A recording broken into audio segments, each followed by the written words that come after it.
Immediately at the start of the film, Alvarez and his collaborators nailed the aesthetics and technology of the original two movies.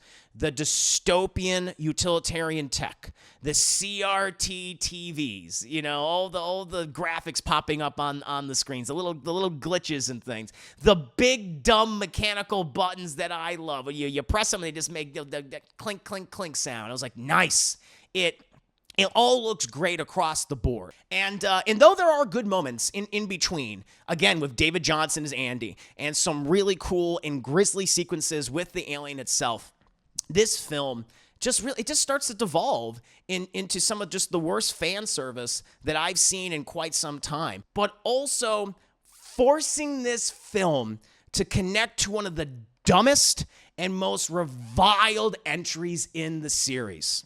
And it feels as if Ridley Scott just came in, just waddled in, and forced Alvarez to connect this entire movie to a certain film in the franchise because Scott is insistent for some reason that audiences, they just didn't get the movie that I made all those years ago. They didn't appreciate it. Ridley, let me tell you right now, we got it. We definitely got it. It just was really bad. It fucking sucks, and it's an embarrassment. Let's go ahead and move on to my review for Fede Alvarez's Alien Romulus, the latest chapter in the long-running Alien franchise. So, when it was first announced that Fede Alvarez was going to be directing and writing a new Alien movie, I was concerned. All right, I'll admit that. Though it's not like we've been getting a lot of good Alien movies over the last 35 years, nearly 40 years. Every film entry after Aliens is pretty damn terrible. And as I said in my on-theater reaction, as I said on other platforms and discussions about the franchise, I wouldn't bat an eye if those movies were wiped from existence or were just burned in a fire. They're terrible. The only two good Alien movies are the original and its sequel, right? In my book. But Alvarez was announced as the director and co-writer to helm, the franchise after the abysmal prequels directed by Ridley Scott, Prometheus, Covenant, and, I was at a point where I was like, you know what? I'm just kind of writing this off because I'm just not a big fan of Alvarez, which I know is controversial to some. Now, I think he's a very good technical director, all right? His movies look great. They're well shot, immaculate lighting, great aesthetics across the board. I'm not denying his eye and his ability to compose a shot, like not at all. But he's not a good writer, and he's not a good storyteller. And his movies, in my opinion, are plagued with numerous shortcomings, and he often undercuts his films with underwritten characters, nonsensical plot twists, like in the case of Don't Breathe, or obnoxious fan service, which is certainly the case for something like his Evil Dead remake. Groovy.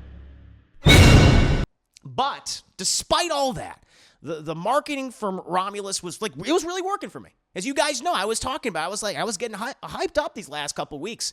I was being charmed by the trailers that I was seeing. It seemed to be just doing all the right things, making use of practical effects, adhering to the aesthetics of the first two films that Ridley Scott abandoned for whatever reason, for some reason, in his wretched prequel films. It just looked like a return to form for the Alien franchise. It gave me hope that we can finally have that third Alien movie that can stand head and shoulders next to Alien and Aliens. I was getting excited, and I was buying into the hype. Well, I've seen the movie. And I have a lot to say about this particular film, but at the top, let's start with the positives. We follow a group of characters living on this industrial dystopian mining world controlled by the Weyland-Yutani Company, or as they're just referred to as throughout the movie, just the company. We have Kaylee Spaney's Rain, who wants to leave with her android, her synthetic person, who she basically considers her brother. And his name is Andy, and he's played by David Johnson. They run into some setbacks. They're not able to leave through the means of which they originally sought out to do. And they end up partnering up with some friends and acquaintances to salvage some, cryopods, this cryotechnology, in order to make the nearly decade-long journey to this independent colony that's not controlled by Weyland-Yutani. The equipment is in this very heavily damaged space station called Romulus, which is currently above the planet, and that's where they encounter the alien, the xenomorphs, and the various dangerous experiments of Weyland-Yutani. Immediately at the start of the film, Alvarez and his collaborators nail the aesthetics and technology of the original two movies. The dystopian utilitarian tech, the CRT TVs, all the graphics popping up on the screens, the little glitches and things, the big dumb mechanical buttons that I love. You press them and they just make the clink clink clink sound. I was like, nice. It all looks great across the board. He blends all these amazing practical effects together, along with some miniatures. They actually use miniatures in the movie. I was like, oh my God, I can't believe it. And they look wonderful. And some well-done CGI for the most part to bring the world of Alien back to life again. He does what Ridley Scott absolutely failed to do all those years ago with bullshit movies like Prometheus and Covenant. It was so cathartic to see it look the way it should look. It should have always looked. And the alien, the alien, from the face huggers to the chest burster to the xenomorph itself, they all look great too. The use of prosthetics and costumes. Hey, guy in a suit, that's what they use in this movie. Animatronics to bring these creatures back to life was so refreshing.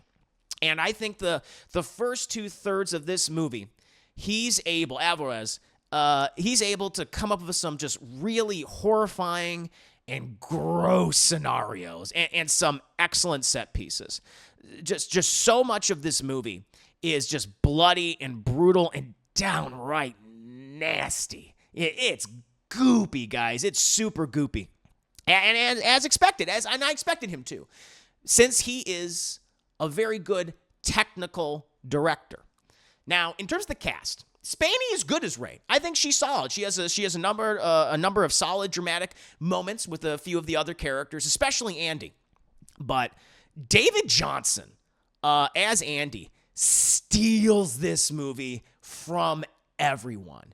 He gives not only the best performance in the film, but just one of the best performances in the entire franchise. We initially meet him as this, because at first you're like, oh, is he kind of like a special needs person? Because I guess I forgot that. I guess you can spot in the trailer that he's the android, but I either forgot or I didn't pick up on it. And at first when I was watching, I'm like, okay, is he kind of like a special needs person? Because he seems very socially awkward. And when you learn quickly on, he's this android that's malfunctioning. He's this synthetic person that's malfunctioning that was literally found in the trash by Spaney's family in the movie, and they kind of put him back together, and he's been with them, and she looks at him, she grew up with him, and she looks at him as her brother, as someone that that she loves and she wants to take care of. And I really love their initial relationship. He's so charming. He's so kind. He does these dad jokes in the movie, and they're corny, but they work. And it's to put everyone at ease. He's just this ray of sunshine. He's just this positivity. The thing is, though, he changes throughout the rest of the movie. He can go back and forth between his regular personality and another personality. obtains their technology in order to access certain areas of the Romulus space station, right? And that messes with his programming.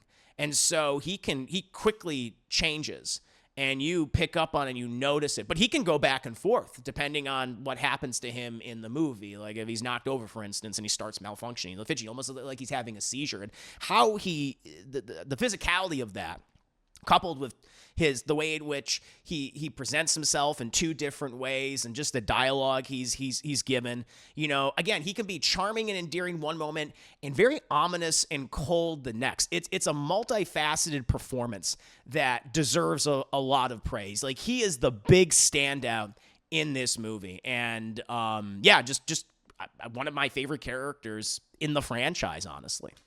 The rest of the cast, they're serviceable. They're fine. Some better than others. But really, they're meat for the grinder. But they're not bad per se. They're just underwritten. Like a lot of Fede Alvarez's characters. However, despite such a strong first half, making me believe that this film is finally doing what so many others thought impossible. Making a great Alien movie again, making a great Alien sequel. It starts to fall apart in the back half. And it all starts with the introduction of a CGI character. A CGI character that looks so bad that I initially thought something was wrong with the screen that I was watching on. And it just stands out in stark contrast to everything else in the movie, because for the most part, everything in the movie up until that point looked great. From the practical effects, the sets, just the dirt and the grime, everyone's smoking and the smoke's all over. It's like the lighting, even the CGI in space and the use of the miniatures mixed with that. It's like this, wow, you're nailing it. Everything looks amazing. And as soon as this character shows up, and you will know exactly what character I'm referring to. It is so jarring and completely unnecessary.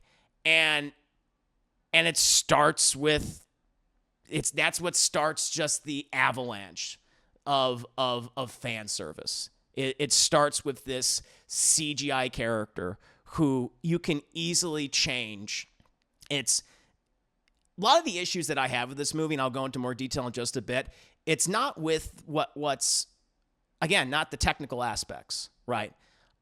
It's all on the page. All the issues that I have of this film that I think other people have of this movie is all with the script. And if you just made several changes, then this character didn't need to be CGI at all. At all. And when I do my spoiler review, I'll go into why this particular character is so distracting and why it was so unnecessary to have them there. But if you just made them a practical effect or had a regular actor play them, it would have worked perfectly. But for whatever reason, Alvarez, no, I know why. I actually know exactly why he did it, because he can't help himself. He starts to indulge in this unnecessary fan service. And it really starts here. And it's too bad, because so much of the first half of this movie, it doesn't have any of that. Like, you'll see some aesthetic things. It's not like, it's like, I'm going to shove this in your face, like, It's just like, they have the same kind of TVs. Or, for example, I mentioned, before I started this review, there's some cool things from like Alien Isolation movie. But if you never played the Alien Isolation games, you wouldn't fucking know. Like the doors in that, where you have to like press it down like 3 times, then it like opens. They see that in the movie, and Alvarez is a fan of that game, and so he wanted to incorporate some of the aesthetics and technology into the movie, and it works. But it's not like obvious, it's not in your face. But like, this is the first thing. It is very much in your face, because something's wrong with this guy's face.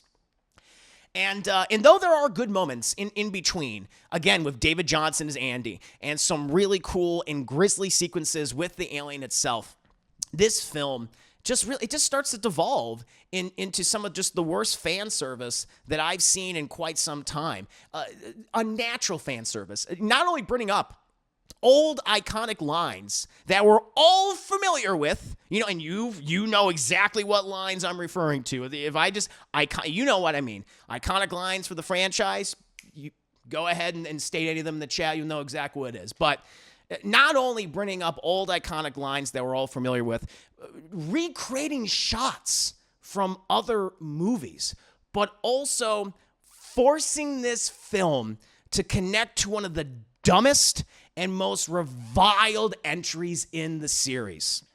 There's a point in the movie, it's right when it's like at the end of the second third, we're about to get in the third act, and it feels as if Ridley Scott just came in, just waddled in, and forced Alvarez to connect this entire movie to a certain film in the franchise because Scott is insistent for some reason that audiences, they just didn't get the movie that I made all those years ago. They didn't appreciate it. Ridley, I'm going to tell you right now, we got it.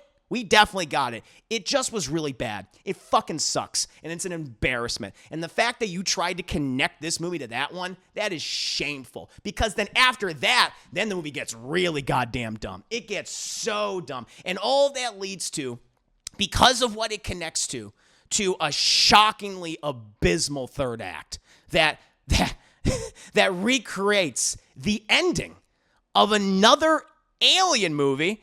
And I don't think it needs to be said, it's not one of the good ones. And when I was watching the film, and I was like, okay.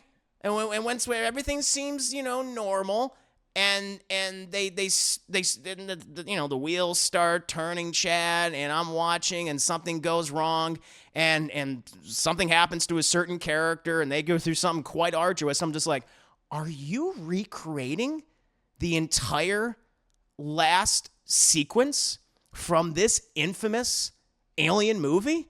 I was like, don't do it. I had my, because at that point I was like, all right, this movie has some flaws, but, and I didn't like the use of that CG character. That wasn't good, but there's a lot of good here. But the third act, man, once they just start to recreate that sequence from a certain Alien movie, I had my head in my hand because I couldn't believe what they were doing. It's just it's just such a weird thing to recreate and reference. Like, even though I don't like it when they reference like pieces of dialogue and lines from the best films, the ones that we all like love to say ourselves and reference when, just in our everyday lives, or maybe I'm a fucking weirdo. I like to do that. But why would you try to recreate one of the most reviled sequences from the series, one that's often mocked and one that people look at was kind of like a failure? Because that's what Alvarez does, and it's embarrassing. I won't say what it is. I'll go into details about that in my spoiler review, but I'll just give you just a little sequence from it, chat. Just, you have a character going like that. That doesn't feel scary or intimidating, chat. That feels fucking weird. It feels fucking cringe. It's ridiculous, but you have something that's just going the whole time, just like, oh my God, this isn't even scary. This is just embarrassing. It's embarrassing. Alvarez loses his mind and indulges in his worst sensibilities as a filmmaker. Not as a filmmaker, as a writer. That's what it is. Because I am more confident than ever after seeing this movie that Fede Alvarez is a great visual director. No doubt. No one can deny that. But he's a terrible writer and storyteller. And I realized, like, watching this movie, it cemented in my mind. I was like, oh, now I know who he reminds me of. He is the J.J. Abrams of the horror genre, slavishly trying to recreate the things that inspired him when he was a kid, but most of the time coming up short when it comes to his writing, his storytelling, and his characters. And I should have known. Like, from the very beginning. I should have went with my gut initially, despite how so many people just hyped up this guy and have said he's the next John Carpenter and the next Wes Craven, the next Sam Raimi. I don't think he's any of them. He's the J.J. Abrams of the horror genre. And when it comes down to it, I'm just very mixed on this movie. It does so much right in the first half. It introduces us to some really great characters, especially David Johnson as Andy. I don't know if I've ever seen that guy in anything else before. I was like, I want to see him in more stuff because he delivers an amazing performance. Kaylee Spaney's good too, not as good as him.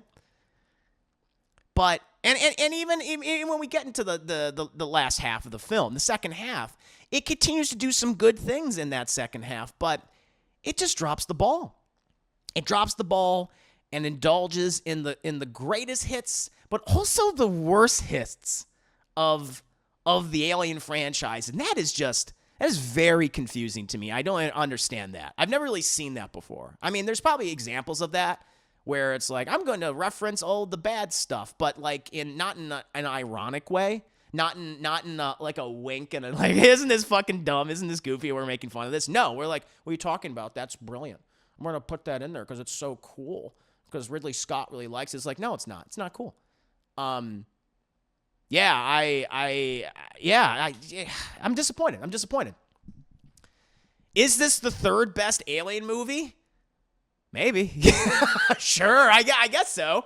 I think you can make a good argument that it is. I think based on that first half and some of the other stuff and some of the cool little sequences they do, even in that really lesser second half, it's like, yeah, I think you can. I think you can do it. There's some really good performances in it. Again, I know I'm hyping the man up. I don't want to oversell him, but I thought David Johnson did a great job. He's one of my favorite characters in the franchise, but it might be the third best film in the franchise, but it is not as good as those previous two movies. Those movies are better than Alien Romulus by a mile, by a goddamn light year. You know, space time and everything else in between, in my opinion. But yeah. So I wanted to love this movie. I really did. I was very excited. I was hoping for it, and I don't love it. I don't love it. I like a lot of it, but a lot of it does not work for me.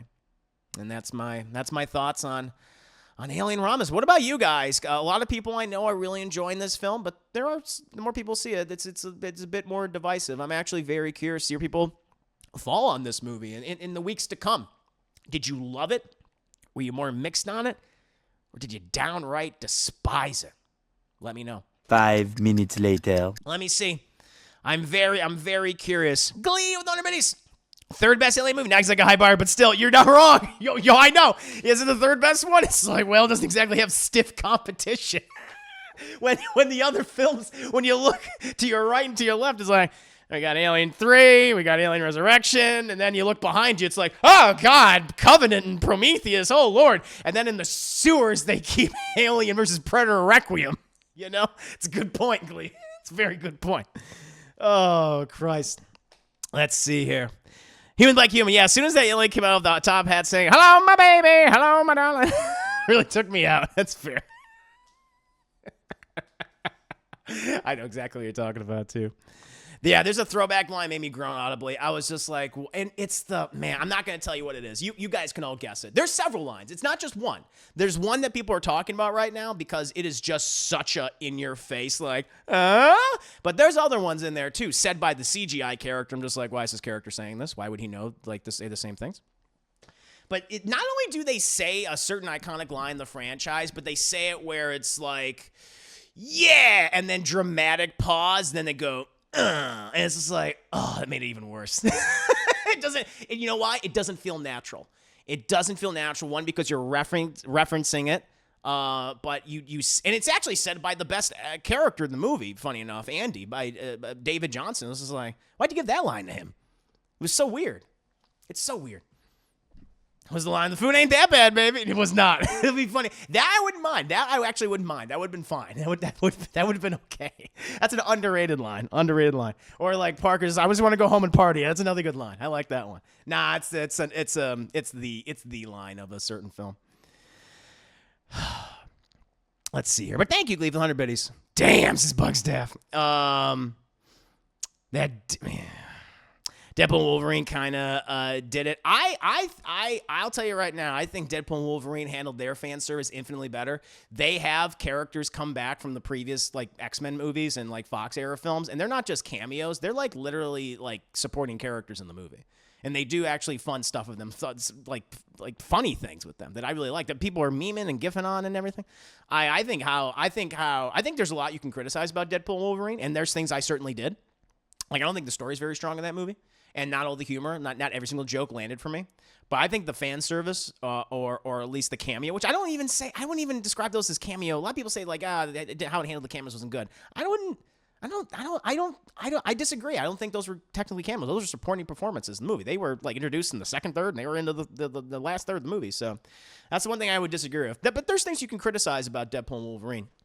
But I think how it handled fan service elements was infinitely better than anything Fede Alvarez did in this movie. Is Isabella Merced any good? She's there. They established something with her character where you're like, uh-oh.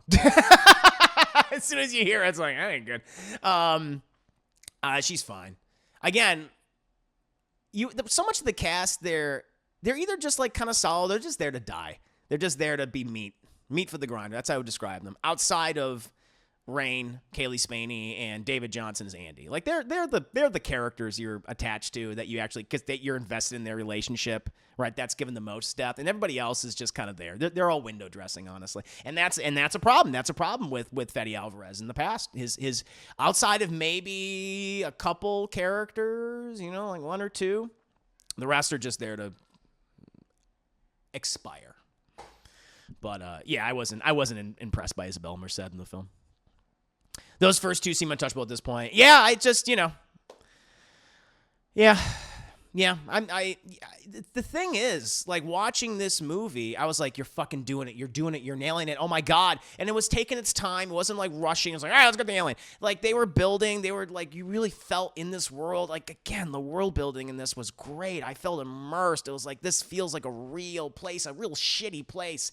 And I was loving it. I loved the relationship between Rain and Andy. And he was so charming, what they were doing on the ship and then in the station, and the lead up to like some creepy, gross sequences, and it was the mystery. I was like, oh wow, it's happening. And then as soon as the CGI character's introduced, and not to say that there isn't good things afterwards, there is, but then you start to notice like, whoa, that was weird. That wasn't unnecessary. Oh, don't say that. What? No. What's why's the third act like this?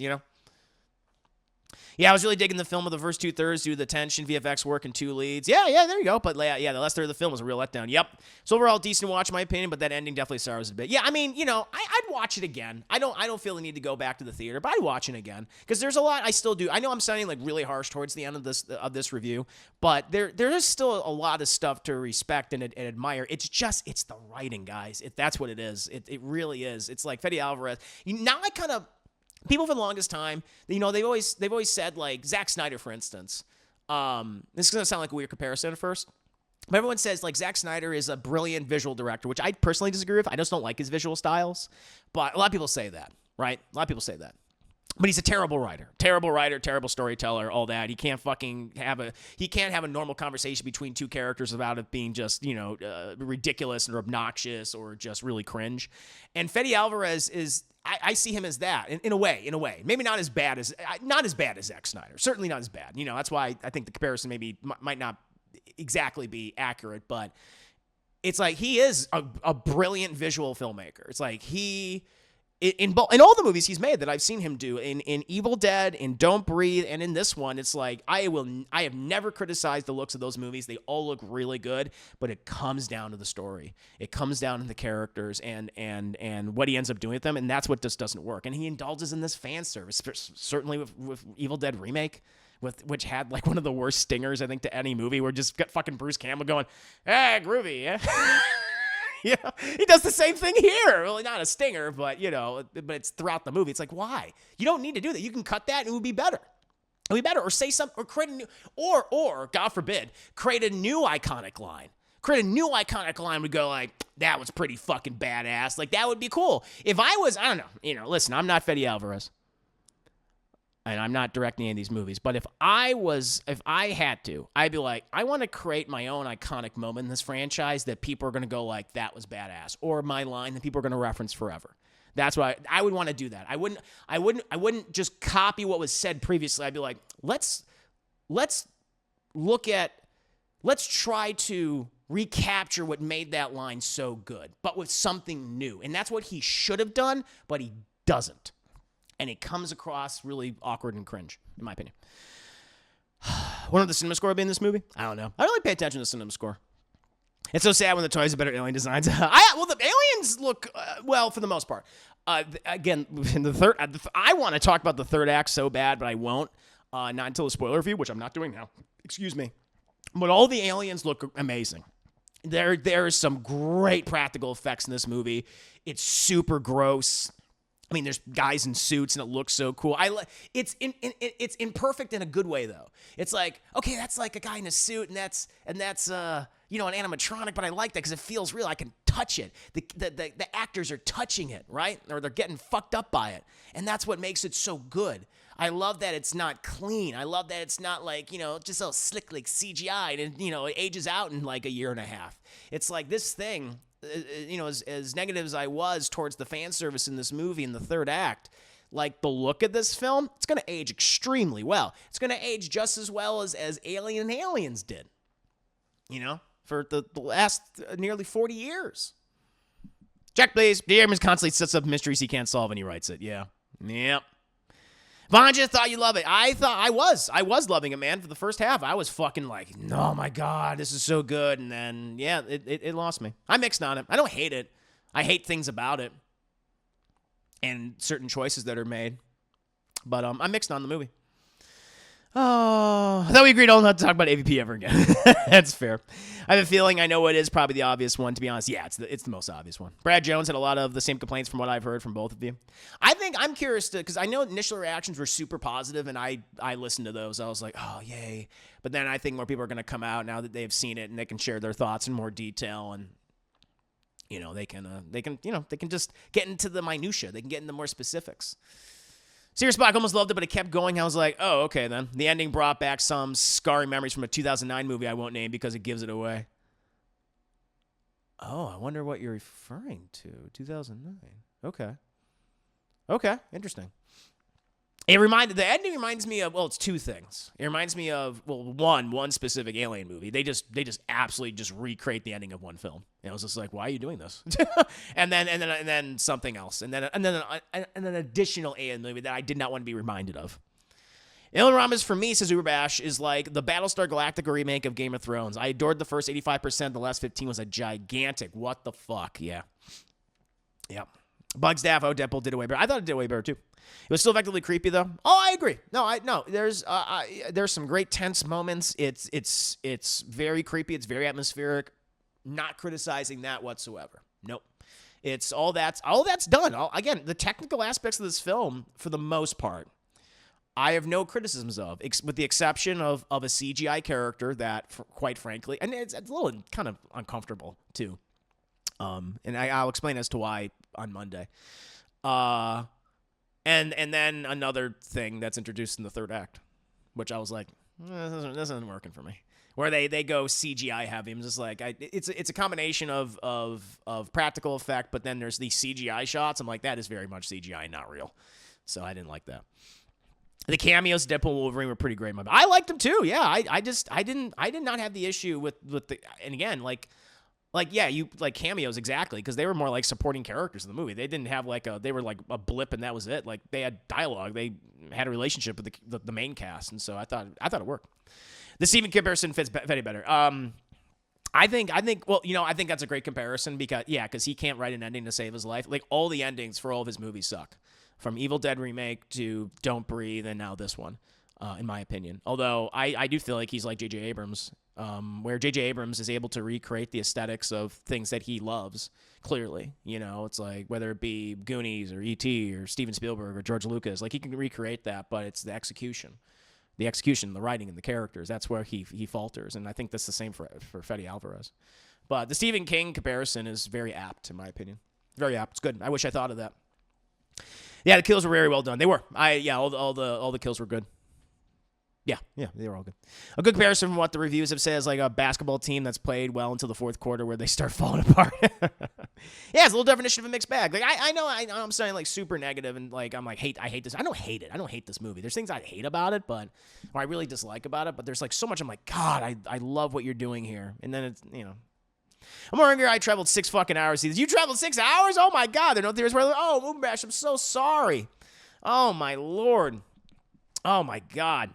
Like you might wonder what a person might think if they haven't seen alien movies. That's a good question, Human the Black Human. That's a very good question. I think they'll like it a lot better.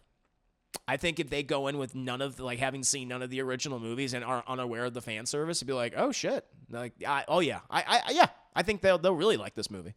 They'll probably be confused of some of the references because I'll tell you right now. I mean, this isn't a bit of much of a spoiler. They do reference Alien a lot, because it sets up a lot in this movie.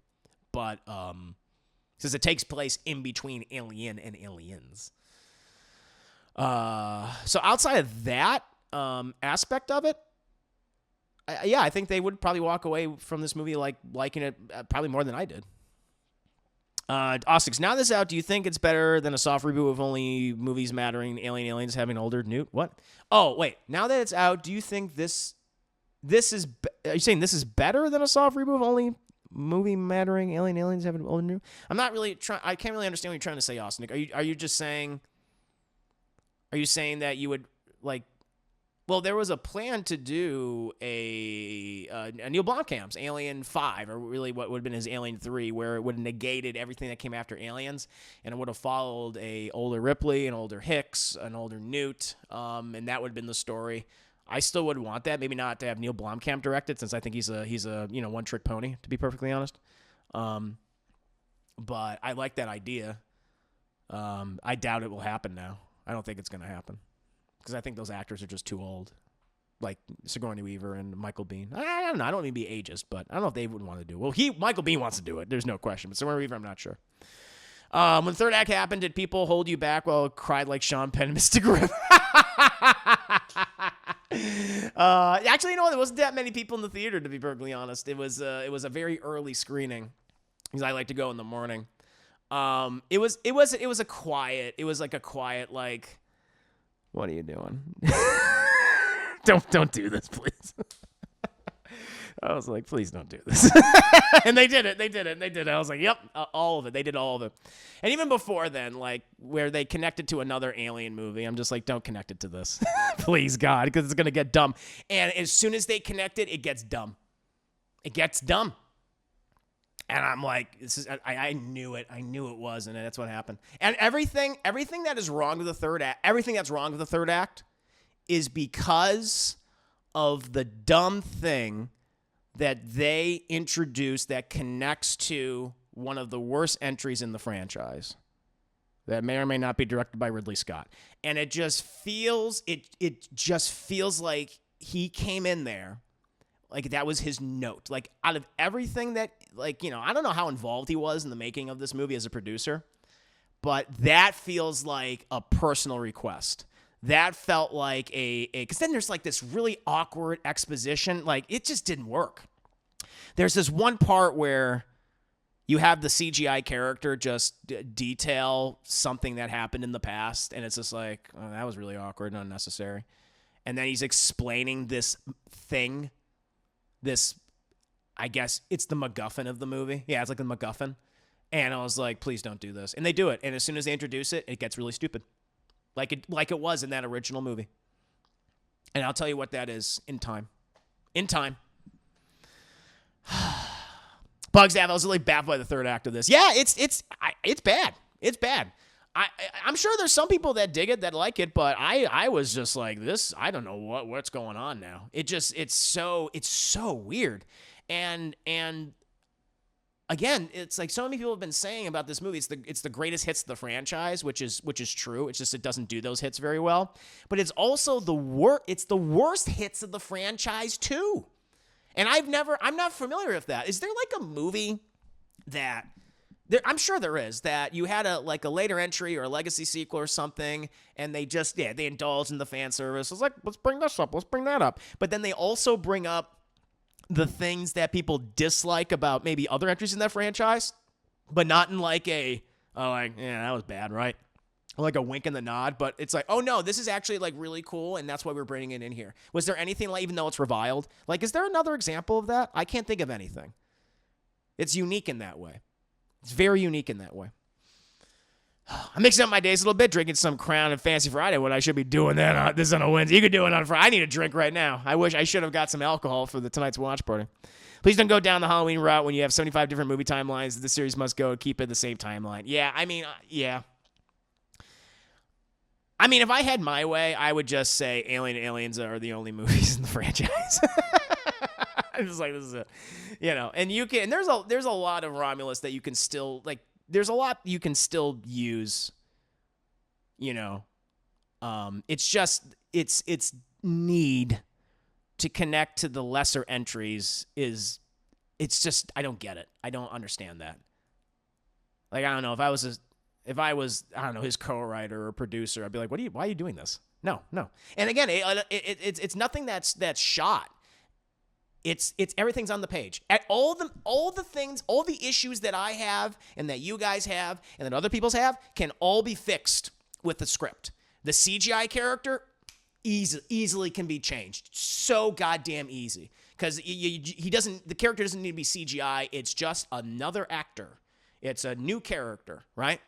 That's all you need to do, and it would work actually really fucking good. It would work really well, honestly. The other element I would just remove the reference to and the MacGuffin to another reviled alien movie, and then I would change the third act. I would just change it, and then that's it. And then take out all the references to like the dialogue and all that from the previous movies. It's like, why are you doing that? Like that. It's all the script. It's all the script, guys. And that's what it goes back to. I think Fede Alvarez is a really good technical filmmaker, but he cannot write. And his co-writer, whoever that guy is, that little gremlin that works with him, get rid of that guy. Just throw him out there a lot. Get someone in there that knows how to write.